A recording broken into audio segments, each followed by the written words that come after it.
Ladies and gentlemen, welcome back and welcome to my first ever helicopter lesson in real life. Now, some of you might know that I have spent a lot, probably hundreds of hours flying helicopters in various flight simulators, including DCS World, with my favorite OH-6 and AH-6 mod, which unfortunately is no more. And I do have a force feedback joystick at home with a collective as well. And today we're going to find out if I can control, hover, land, lift off, and fly around in a helicopter in real life after all my experience flying in simulators. Here I am, very happy for the first time flying in a helicopter with no doors. What an experience. It's absolutely awesome. I was using Orlando Flight School out of Orlando Executive, and Manny is my instructor. Manny, thank you so much to you, sir. You have been absolutely incredible. What an experience this has been. As Manny gives me the controls for the first time here, flying in a straight line as we head out to the training area.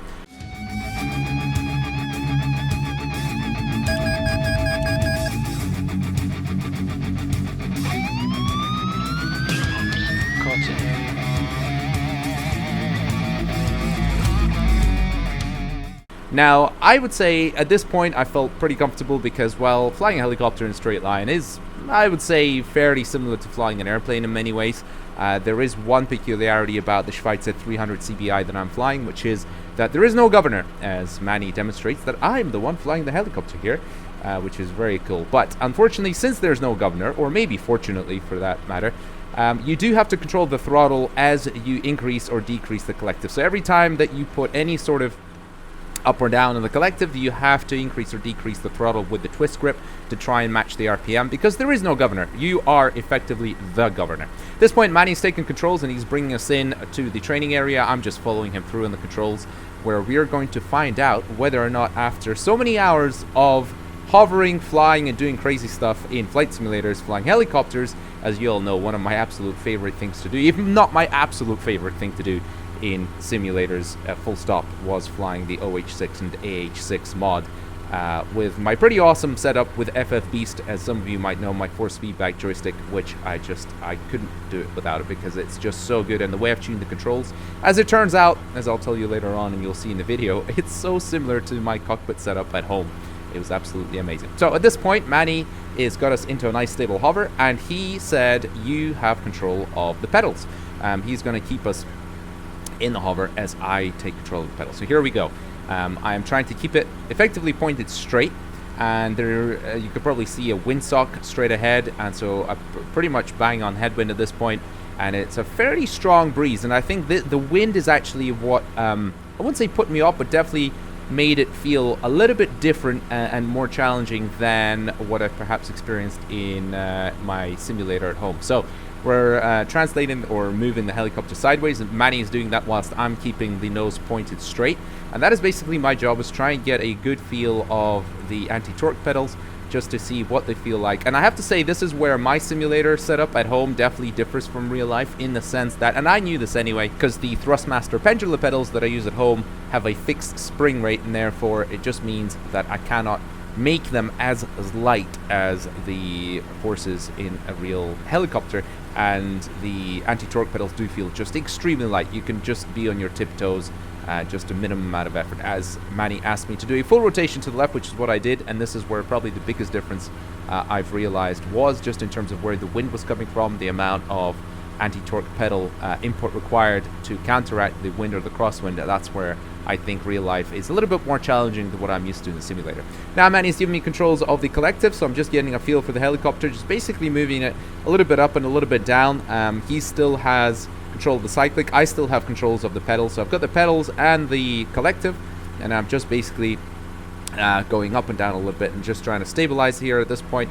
And now Manny has said that it is time for me to take the cyclic, whilst he's got the collective. So I've got the cyclic, and I don't have the pedals at this point. I do not have the pedals, so I've only got the cyclic. This is where there's a slight disconnect in my head, because I'm used to flying at home where anytime I do any sort of input with a cyclic, then I need to do it with the pedals, of course, as well, just to, everything is in unison in a helicopter, you know, it is just literally just trying to stabilize everything all at the same time. So it's a little bit weird to control the cyclic but not control the pedals.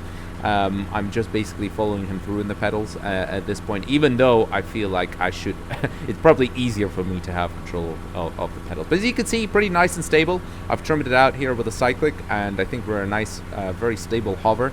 And again, just looking at straight ahead there, the point of reference, just using both the windsock and the runway, and also some strands of grass there. It's here. And he takes his hands off the controls, just showing me that I am the one fully in control of the helicopter. And here we are. I'm concentrating pretty hard, although I have to say this just came so easy to me. I feel it was so intuitive.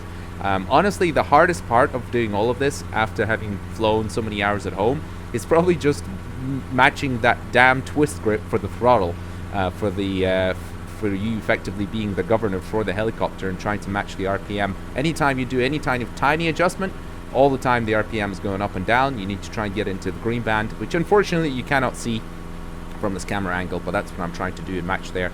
And of course, trying to do that and glance at it whilst you're also trying to concentrate on hovering the helicopter.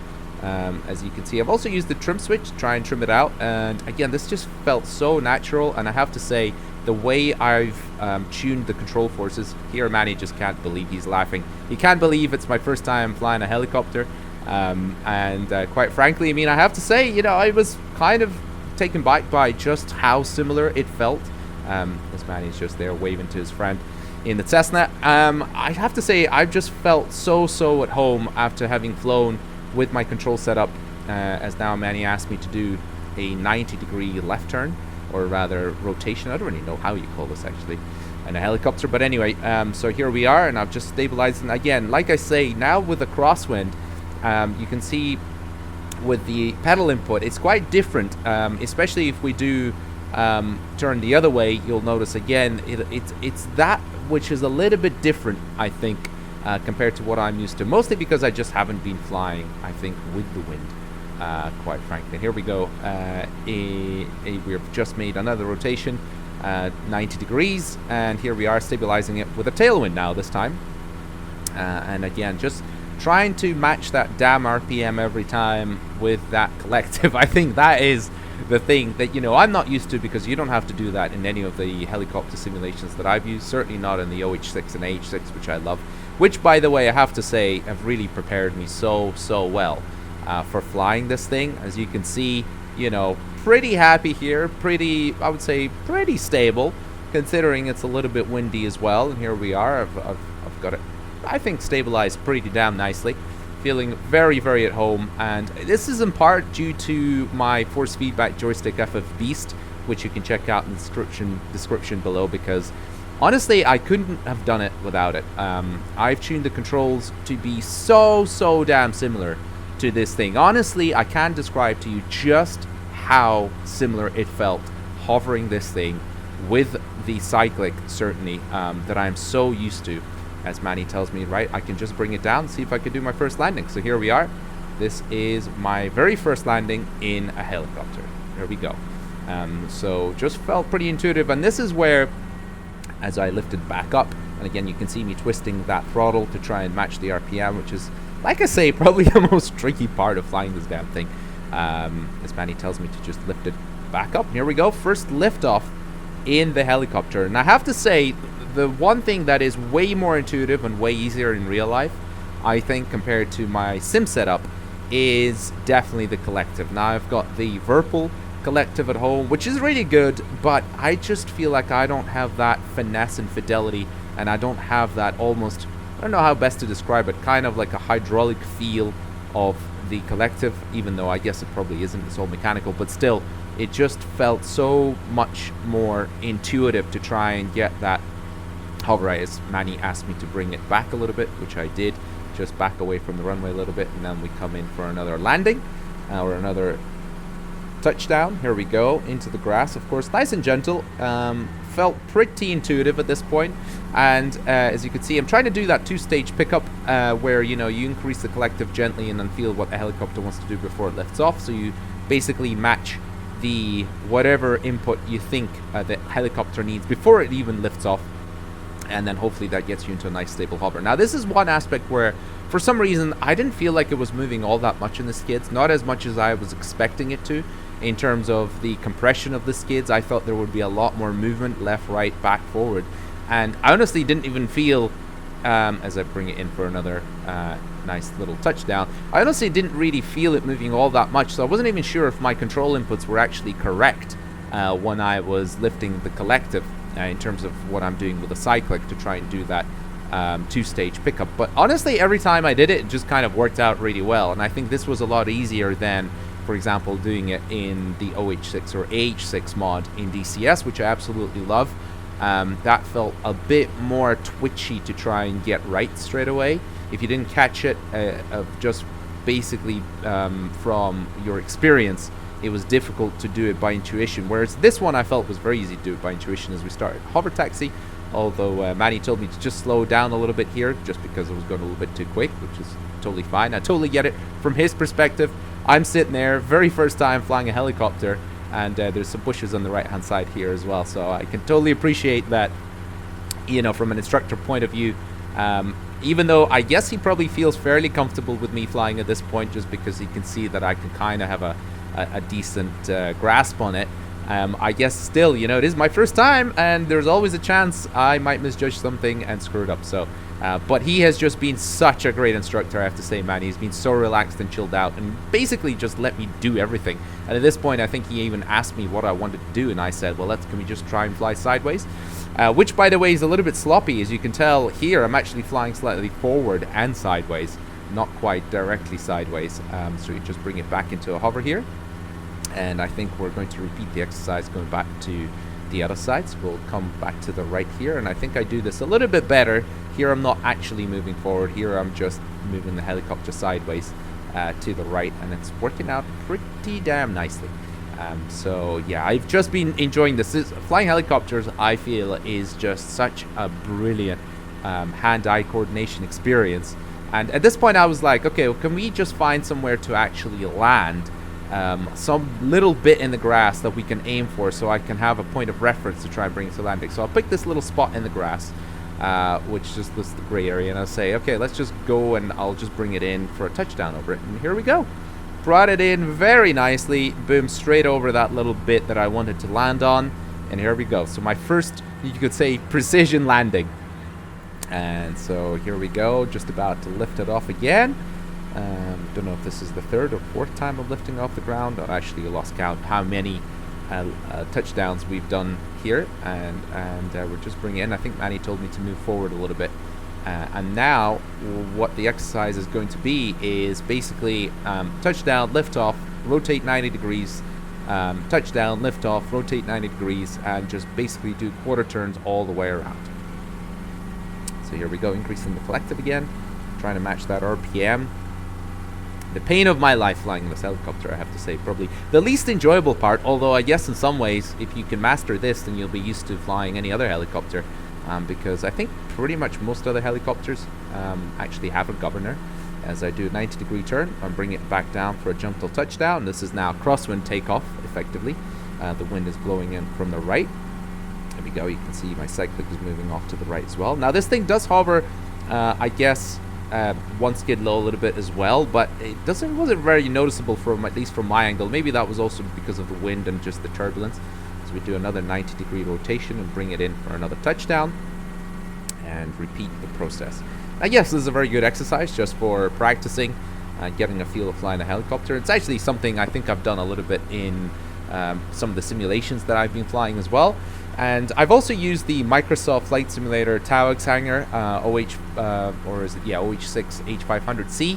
And I have to say that is also a very good simulation. I think that does actually feel in some ways very similar to real life as well. I still give my most amount of respect for the best simulation in terms of flying helicopters. I think it's the OH-6 AH-6 in DCS World, which unfortunately, as some of you might know, does not exist anymore, which is just such a real shame because I think that was just so good. Hopefully it's going to come back as a full fidelity module. I don't really know why Topson, one of the developers, has decided to delete it. At this point, Manny is saying, right, let's go fly out that way, and we're going to fly around the bush. So let's do a little circle around the bush. So a little hover taxi. But as we actually get there, since we've done that already, I think I've asked Manny here, what if we fly sideways around the bush? So point the nose in towards the bush and then just kind of fly sideways around it. I don't really know what this is called in helicopter land. Maybe somebody can comment down below.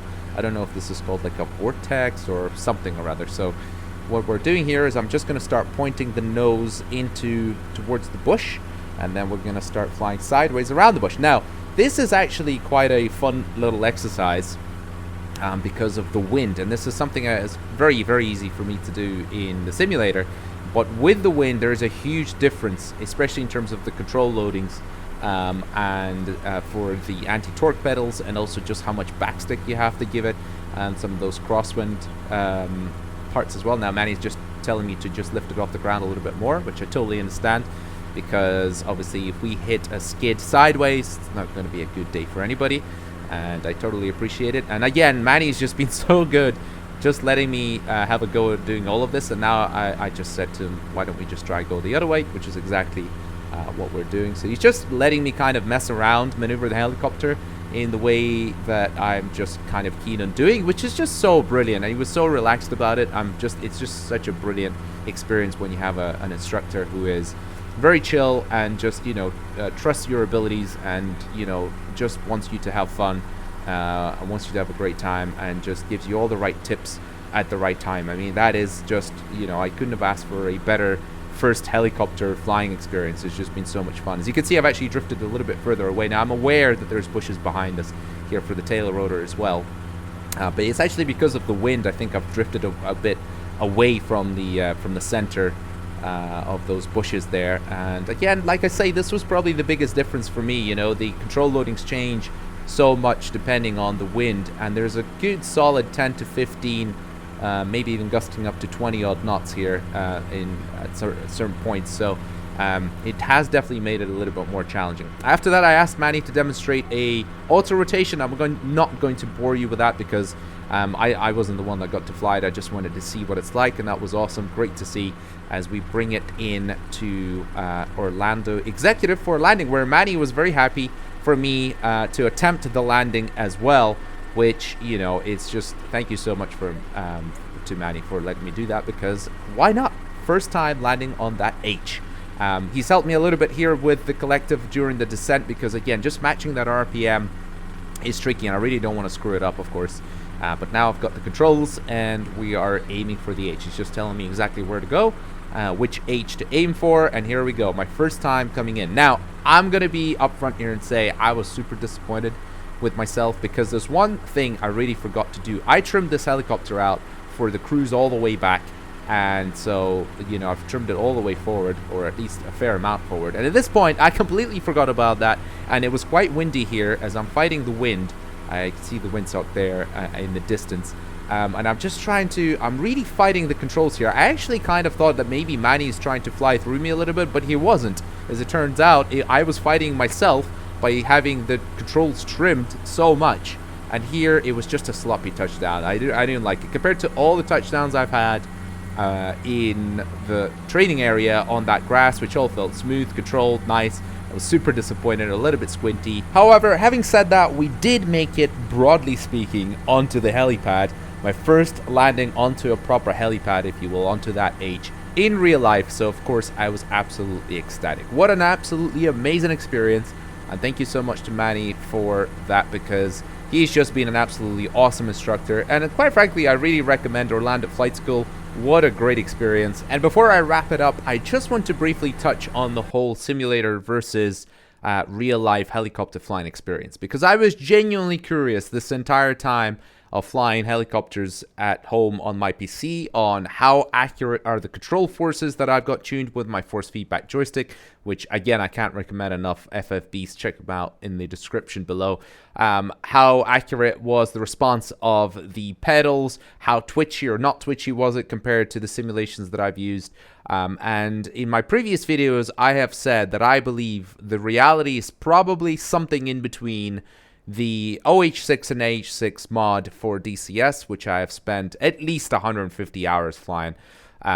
and perhaps the H500C OH-6 by Taog's Hangar in Microsoft Flight Simulator. And honestly, I think I was probably right, but reality in terms of that instant responsiveness and twitchiness of the helicopter, I think definitely goes to the DCS World OH-6 mod.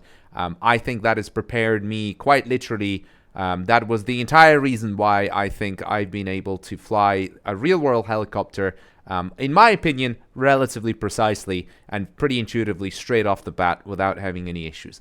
And I think that simulation deserves just a huge amount of respect. Now, unfortunately, it is gone, deleted for now. Perhaps it's coming back as a proper module for DCS at some point. I don't know. But either way, if Thompson, if you're watching, sir, and 8ball as well, thank you so much for creating the awesome OH-6 AH-6 mod. Whilst it was around, it is most certainly prepared me like nothing else, and I genuinely consider that to be the absolute best helicopter simulation, although I will admit that there are some easier things in real life, some more difficult things in real life. Certainly when it comes to the collective input, I think for me at least, way easier. Both, I think the simulation was just, it was difficult, and with my personal setup, I just think it wasn't quite right. I think the one in real life was so intuitive, so easy to just feel that every tiny bit minute adjustment to the collective really felt like you had almost centimeter precision in terms of how much the helicopter is moving up and down.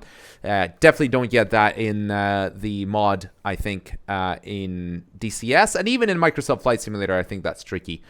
So that's definitely one area. In terms of pedal input, it's pretty similar without wind. With wind, definitely makes a big difference. And also, I think, obviously, the pedals that I have at home are a little bit more stiff, so I just had to adjust for that a little bit, but that was fairly easy to adjust to. The cyclic and the twitchiness of the helicopter, and how it feels in terms of being able to stabilize it, I honestly feel like that was so similar.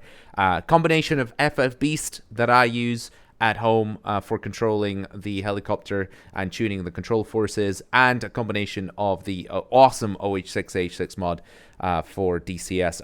I mean, honestly, wow, felt right at home. Genuinely felt like I've been flying this thing so many times before. Now, in some ways, real life is also a lot easier. You have the seat of the pants feeling, so you can really tell exactly what's happening with the helicopter before you see it visually, or whilst you're seeing it visually, whereas in the simulator, of course, it's all purely visual.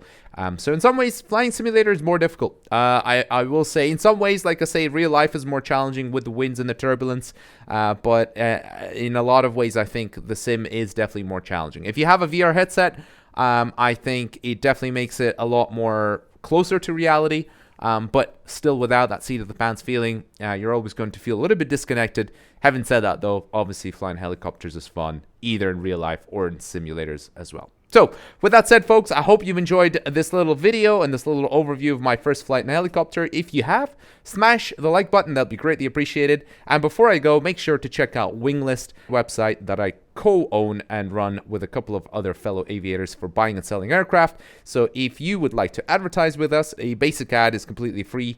Feel free to check out WINGLIST. And hopefully I'll catch you in the next video. Adios.